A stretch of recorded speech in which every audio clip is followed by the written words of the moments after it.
गौरी नि हजुर कोटी चन्द्र भन्दा राम्री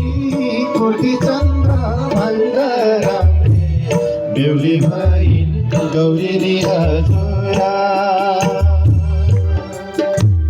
विवाहको दिन छोरी कस्तै छन् त छोरी जन्मेपछि माइती कस्तो हुन्छ आमा फेरि हामी भन्छौँ छोरा छैन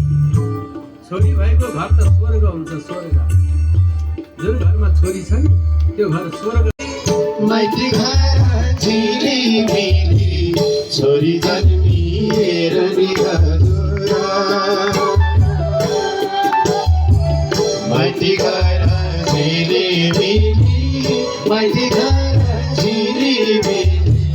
छोरी जन्मिएर नि हजुर शिव घर जान्छन् आज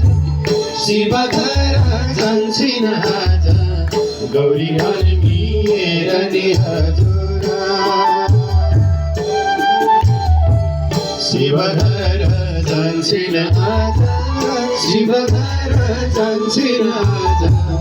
गौरी जन्मिएर नि हजुर